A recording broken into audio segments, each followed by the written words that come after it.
Like 5,000 likes to this video, we will upload more patriotic news.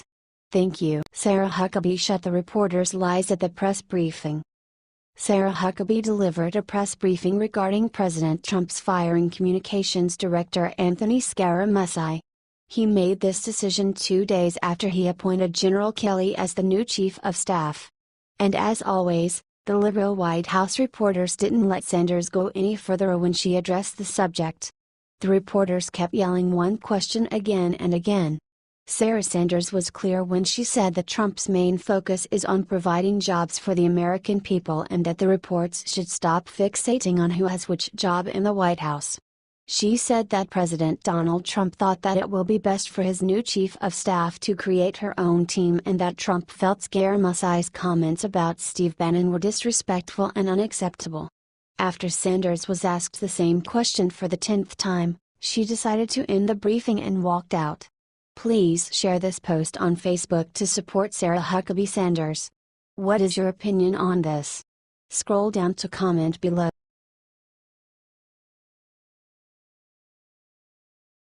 President Donald Trump just awarded a 71-year-old veteran. His words were so emotional.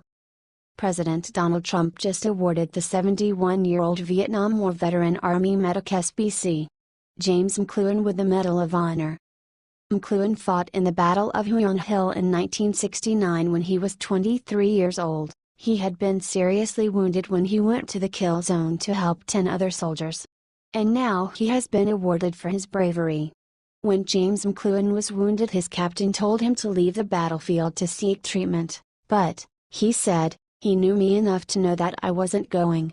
McCloughan not only managed to save 10 fellow soldiers, but he also succeeded to take out an enemy RPG position with a grenade. He did all that with severe injury.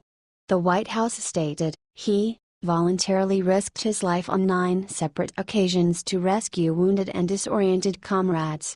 He suffered wounds from shrapnel and small arms fire on 3 separate occasions, but refused medical evacuation to stay with his unit, and continued to brave enemy fire to rescue, treat, and defend wounded Americans. McCloughan was also honored with the Combat Medical Badge, 2 Bronze Stars, the U.S. Army Valorous Unit Citation, the National Defense Medal, and 2 Purple Hearts. President Trump gave a speech about McCloughan's contribution and sacrifice, stating, "Today 320 million grateful American hearts, Private McCloughan carries one immortal title, and that title is Hero." Trump added, "We thank you for what you did for all of us." President Trump's speech was very emotional. You can watch it here. Please share this post on Facebook to get this hero the recognition he deserves. What is your opinion on this? Scroll down to comment below.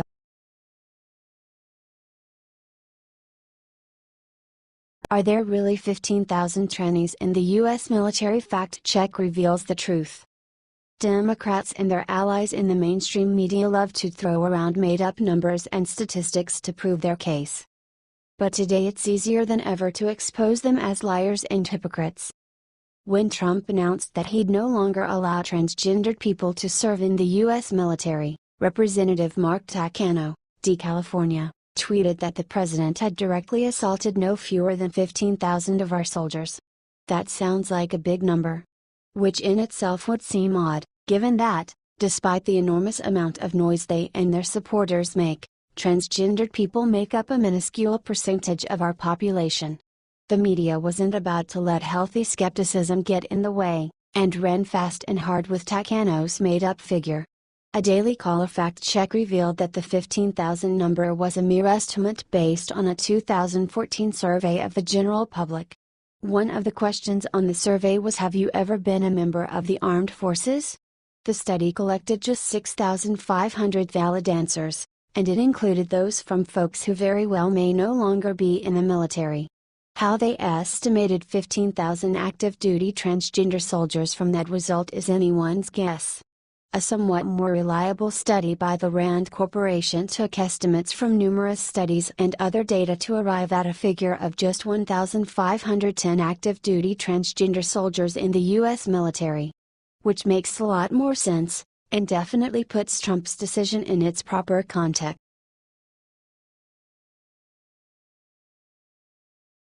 Just infamous Tim caught selling secrets to our enemies, America now in danger.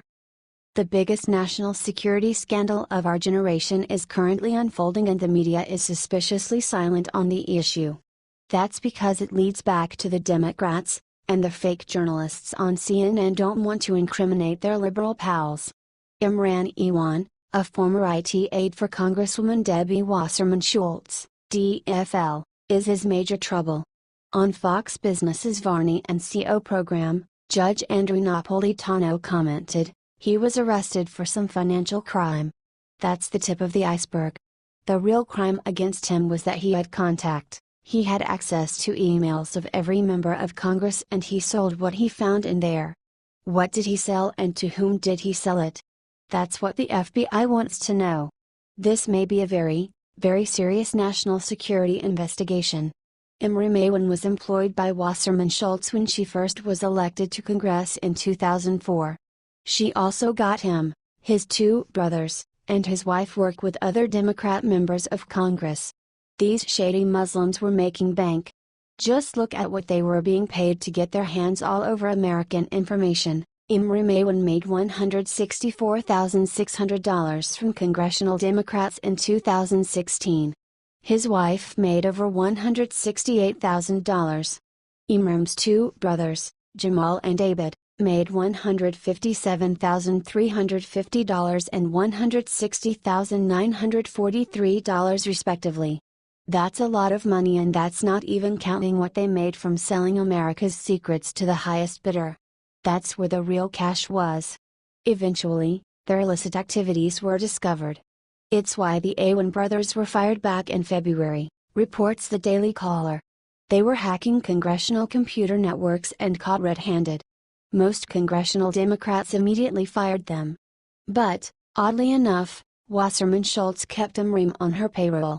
When he was arrested for bank fraud while trying to flee to Pakistan, he was found to be still receiving money from the Florida congresswoman. Apparently, Wasserman Schultz intended to keep paying Imran while he was in Pakistan. Why?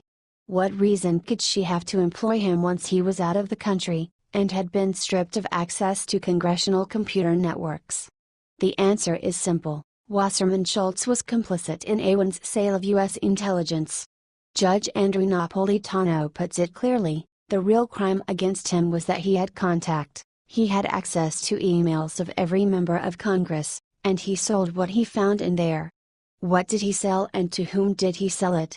That's what the FBI wants to know. What Ewan accessed in the emails of congressional Democrats, we can only guess.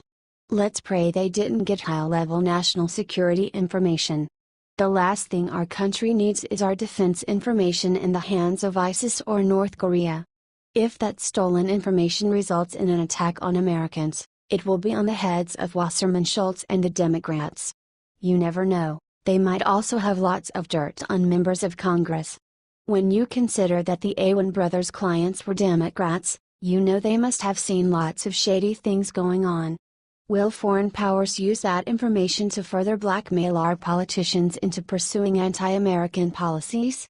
This is a huge story with dire consequences for America. But the mainstream media isn't covering it. We need all patriotic Americans to spread the word of this scandal. Get the truth out there.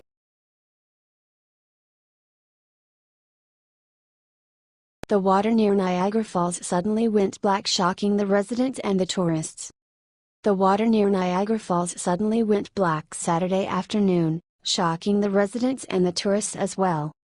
The first person who noticed and reported the incident was Pat Proctor, Vice President of Rainbow Air Incorporated that offers helicopter tours over the falls. "I was just praying it wasn't an oil leak," Proctor stated. "It looked like something out of a sci-fi movie." The Maid of the Mist, a popular tour boat company, wrote on Twitter to ask Niagara Falls, New York, Mayor Paul Dister what was happening. Rolf Porter, executive director of the Niagara Falls Water Board, offered an explanation saying that one of the sewage plant's 5 sediment filtration basins was being flushed out. The substance discharged as a result of the routine maintenance of one of the water board's wastewater sedimentation basins located at the wastewater treatment plant on Buffalo Avenue. The inky water is the result of a routine, necessary, and short-term change in the wastewater treatment process, he stated. The blackish water contained some accumulated solids and carbon residue within permitted limits and did not include any organic type oils or solvents. The unfortunate odor would be limited to the normal sewer water discharge smell, Porter continued. He pointed out that filtration unit was taken off-site and discharged out as they were preparing for the contractors who are supposed to start working on improving the basin. Anyhow, the residents were still angry with the water board's timing because it is a season time. We were shocked, Niagara Falls City Administrator Nick Melson stated. We're very upset with the lack of communication and we're going to rectify that with all the stakeholders. But the black water was once again blue and beautiful in the morning. The water board issued an apology for distressing the residents and said that in the future the residents will be noted about matters like this. Please share this post on Facebook with your thoughts. What is your opinion on this? Scroll down to comment below.